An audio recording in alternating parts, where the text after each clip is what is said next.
సముద్రానికి అడ్డంగా ఒక డ్యామ్ నిర్మిస్తే ఎలా ఉంటుంది? మొదట వినగానే ఇది చాలా పెద్ద మూర్ఖపు ఆలోచన అనిపించవచ్చు. కానీ గత 50 సంవత్సరాలుగా భారత్ నిజంగానే సముద్రానికి అడ్డంగా ఒక డ్యామ్ నిర్మించడానికి సిద్ధమవుతుందనే విషయం మీలో ఎంతమందికి తెలుసు? అంటే గుజరాత్ తీరంలోని గల్ఫ్ ఆఫ్ కంబాత్లో అరేబియా సముద్రంలోని ఒక పెద్ద భాగాన్ని అడ్డుకుని దాన్ని ప్రపంచంలోనే అతిపెద్ద మంచినీటి సరస్సుగా మార్చడమే భారతదేశం లక్ష్యం. లేటెస్ట్ డిజైన్ ప్రకారం సముద్రం మీదుగా నిర్మించే డ్యామ్ పొడవు 26.7 కిలోమీటర్లు. దానికి ఆనుకునే దాదాపు 33 కిలోమీటర్ల భూమి మీద నుంచి కూడా వెళ్తుంది. ఇలా మొత్తం 60 కిలోమీటర్లకు పైగా పొడవున్న ఒక కారిడార్ ఇది.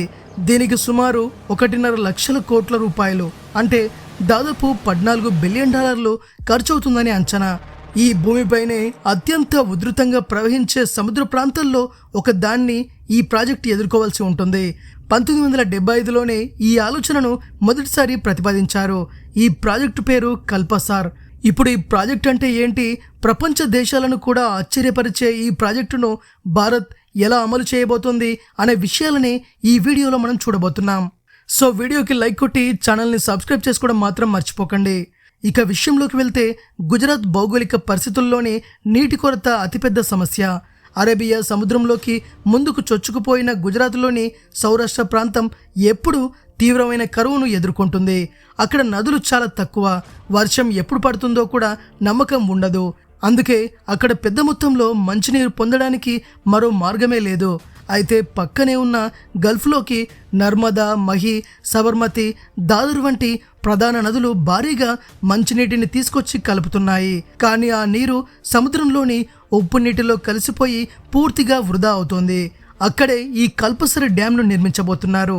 అంటే ఆ మంచినీరు సముద్రంలో కలిసే ముందు దాన్ని నిల్వ చేయాలి. గల్ఫ్కు అడ్డంగా ఈ డ్యామ్ నిర్మించడం ద్వారా నదుల నుంచి వచ్చే నీటిని ఒడ్డుకు దగ్గరగా అడ్డుకొని నిల్వ చేయడం భారత్కు సాధ్యమవుతుంది. కాలక్రమేణా అక్కడికి చేరే మంచినీరు ఉప్పు నీటిని బయటకు నెట్టేస్తుంది. దాంతో దాదాపు 2000 చదరపు కిలోమీటర్ల విస్తీర్ణంలో 800 కోట్ల ఘనమీటర్ల నిల్వ సామర్థ్యం ఉన్న ఒక భారీ రిజర్వాయర్ ఏర్పడుతుంది. ఆ నీటితో 10 లక్షల హెక్టార్లకు పైగా వ్యవసాయ భూమికి నీరందించవచ్చు. కరువు ప్రాంతాలకు తాగునీటిని సరఫరా చేయవచ్చు. అలాగే పరిశ్రమలకు కూడా ఉపయోగపడుతుంది. కొన్ని ప్రణాళికల ప్రకారం ఈ డ్యాంపై సౌరశక్తి, విండ్ టర్బైన్ల ద్వారా విద్యుత్ కూడా ఉత్పత్తి చేయవచ్చు. అంతేకాదు, సౌరాష్ట్రం నుంచి దక్షిణ గుజరాత్కు వెళ్ళడానికి ప్రస్తుతం 240 కిలోమీటర్లు చుట్టి వెళ్లాల్సి వస్తుంది. కానీ ఈ డ్యాంపై రహదారి నిర్మిస్తే కేవలం 60 కిలోమీటర్లలోనే చేరుకోవచ్చు. అంటే ఒకే డ్యామ్ ద్వారా తాగునీరు, విద్యుత్, రవాణా సౌకర్యం అన్నీ ఒకేసారి లభిస్తాయి. కానీ కంబత్ గల్ఫ్ అనేది నిర్మాణ పనులకు భూమిపైనే అత్యంత క్లిష్టమైన ప్రాంతాల్లో ఒకటి. ఈ గల్ఫ్ ఒక ఫన్నెల్ ఆకారంలో ఉంటుంది. దక్షిణ భాగంలో దాదాపు 180 కిలోమీటర్ల వెడల్పుగా ఉండగా ఉత్తర దిశగా వెళ్లే కొద్దీ అది ఒక్కసారిగా ఇరుకుగా మారుతుంది. సముద్రపు నీరు ఇలా ఇరుకైన ప్రాంతంలోకి బలంగా దూసుకెళ్ళినప్పుడు పైకి లేవడం తప్ప మరో మార్గం ఉండదు. దాని ఫలితంగా ప్రపంచంలోనే అత్యంత ఎత్తైన టైడ్స్ ఇక్కడ ఏర్పడతాయి. రోజుకు 2 సార్లు సముద్రపు నీరు దాదాపు 11 మీటర్ల వరకు పైకి లేచి మళ్ళీ కిందకు దిగుతుంది. చాలా తీర ప్రాంతాల్లో ఈ టైడల్ తేడా కేవలం 1 నుంచి 3 మీటర్ల వరకే ఉంటుంది. అందువల్ల ఇక్కడ ఏర్పడే టైడ్స్ చాలా బలమైన ప్రవాహాలను సృష్టిస్తాయి. రోజుకు 2 సార్లు భారీ మొత్తంలో నీరు అధిక వేగంతో ప్రవహించడం వల్ల పెద్ద మొత్తంలో మట్టి, సిల్ట్ పేరుకుపోతుంటాయి. అంతేకాకుండా ఈ గల్ఫ్ భూకంప ప్రమాదం ఉన్న ప్రాంతంలో ఉంది. అందుకే భూకంప ప్రభావాన్ని తగ్గించేందుకు సముద్రం మీదుగా నిర్మించే డ్యామ్ పొడవును తర్వాత తగ్గించారు. బలమైన టైడ్స్, తీవ్ర ప్రవాహం, మట్టి పేరుకుపోవడం, భూకంప ప్రమాదం వంటి కారణాల వల్లే ఈ ప్రాజెక్టు దాదాపు 50 సంవత్సరాల పాటు కాగితాలకే పరిమితమైంది. అయితే ఒక డ్యామ్ కూలిపోతే దాని పరిణామాలు ఎలా ఉంటాయో గుజరాత్కు బాగా తెలుసు. 1979లో గుజరాత్లోని మోర్బీ జిల్లాలో ఉన్న మచ్చు డ్యామ్ భారీ వర్షాల కారణంగా తెగిపోయింది. కేవలం 20 నిమిషాల్లోనే ఒక భారీ వరద దిగువన ఉన్న పట్టణాన్ని పూర్తిగా ముంచెత్తింది. మరణాల సంఖ్య వేలల్లో ఉంటుందని ఒక అంచనా. అది చరిత్రలోనే అత్యంత ఘోరమైన డ్యామ్ ప్రమాదాల్లో ఒకటిగా నిలిచింది. ఇక్కడే నెదర్లాండ్స్ ప్రాముఖ్యత వస్తుంది. సముద్రాన్ని అడ్డుకుని నియంత్రించడంలో నెదర్లాండ్కు సమానమైన అనుభవం ఉన్న దేశం ప్రపంచంలో లేదు. అక్కడి ఎక్కువ భాగం సముద్ర మట్టానికి దిగువన ఉంది. దీనిపై నేను ఆల్రెడీ ఒక స్పెషల్ వీడియో చేశాను, కావాలంటే మన ఛానల్లో ఉంది, చూసేయండి. శతాబ్దాలుగా డచ్ ప్రజలు డైక్స్, బ్యారియర్లు నిర్మిస్తూ జీవిస్తున్నారు. 1932లో నిర్మించిన 32 కిలోమీటర్ల పొడవున్న ఆఫ్స్లాట్ డైక్ అనే డ్యామ్ వారి అతిపెద్ద విజయాల్లో ఒకటి. నార్త్ సీలోని ఒక భాగాన్ని మూసివేసి దాన్ని మంచినీటి సరస్సుగా మార్చారు. కల్పసార్ ఆలోచన కూడా దాదాపు ఇలాగే ఉంటుంది. ఉప్పు నీటితో ఉన్న సముద్ర భాగాన్ని మూసివేయడం, దాన్ని మంచినీటి సరస్సుగా మార్చడం, దాని వెనుక ఉన్న భూభాగాన్ని రక్షించడం. ఇదే ఈ ప్రాజెక్టు యొక్క ముఖ్య ఉద్దేశం. డచ్ ప్రజలు ఇది దాదాపు 100 ఏళ్ల క్రితమే చేసి చూపించారు.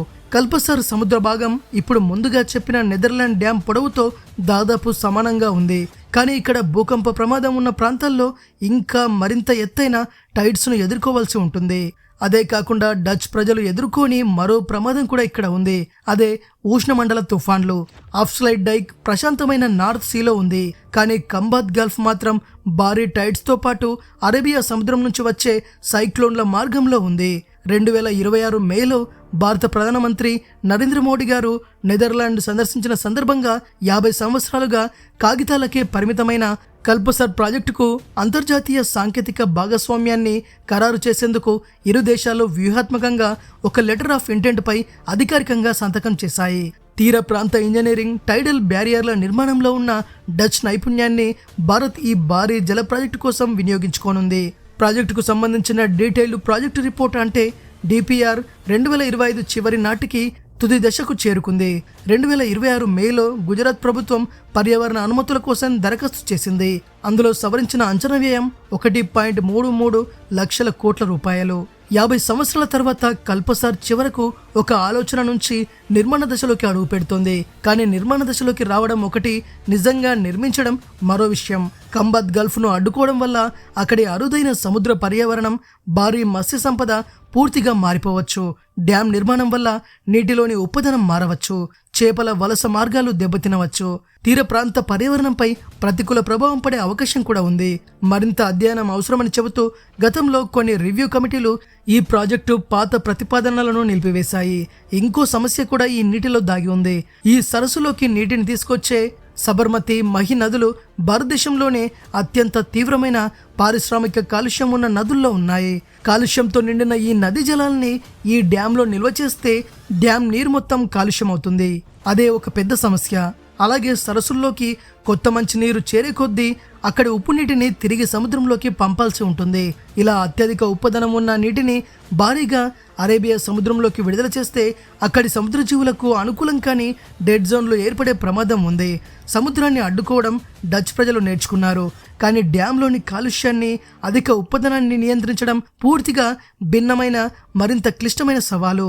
ఈ ప్రాజెక్టుకు మరో వ్యూహాత్మక కోణం కూడా ఉంది. భారతదేశ ఉత్తర ప్రాంతాలకు ప్రవహించే ప్రధాన నదుల మూలాలు చైనా నియంత్రణలో ఉన్నాయి. వాటిని భారత్ నియంత్రించలేదు. కానీ కల్పసార్ భిన్నం. దీని ద్వారా భారత సరిహద్దులోనే ఒక భారీ మంచినీటి నిల్వ ఏర్పడుతుంది. పొరుగు దేశాలు నదీ జలాలను రాజకీయ ఆయుధంగా ఉపయోగిస్తున్న ఈ కాలంలో ఇలాంటి స్వంత నీటి నిల్వ ఉండటం గుజరాత్ వ్యవసాయానికి మాత్రమే కాదు, దేశానికి కూడా ఒక వ్యూహాత్మక ఆస్తిగా మారుతుంది. తర్వాత మాట్లాడుకోవాల్సింది ఖర్చు, సమయం గురించి. పాత అంచనాల ప్రకారం ఖర్చు 1 లక్ష కోట్ల వరకు ఉండేది. కానీ 2026 నాటికి అధికారిక అంచనా 1.33 లక్షల కోట్లు. అనుమతులు లభిస్తే 8 సంవత్సరాల్లో ఈ ప్రాజెక్టు పూర్తవుతుందని గుజరాత్ ప్రభుత్వం చెబుతోంది. అయితే ఇతర అధ్యయనాల ప్రకారం దీనికి కనీసం 15 సంవత్సరాలు పట్టే అవకాశం ఉంది. 2030ల మధ్య నాటికే పూర్తయ్యే అవకాశం ఉందని చెబుతున్నారు.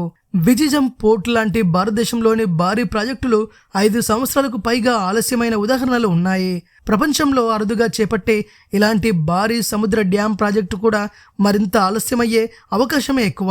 ఒకవేళ పూర్తి కాకపోతే గత 50 సంవత్సరాలుగా ఉన్నట్టుగానే భారత్ ఊహించిన అతిపెద్ద ప్రాజెక్ట్, కానీ ఎప్పటికీ నిర్మించలేని ప్రాజెక్టుగా ఇది మిగిలిపోవచ్చు. డచ్ ప్రజలు 1932లో తమ సముద్రాన్ని అడ్డుకున్నారు. ఇప్పుడు భారత్ అంతకంటే పెద్ద స్థాయిలో, అంతకంటే కఠినమైన పరిస్థితులను ఎదుర్కొంటూ అదే ప్రయత్నం చేయడానికి సిద్ధమవుతుంది. మరి ఈ ప్రాజెక్టు గురించి మీ అభిప్రాయం ఏంటో కింద కామెంట్ చేయండి. మరో ఇంట్రెస్టింగ్ వీడియోతో మీ ముందుకు వస్తాను. అంతవరకు సెలవు.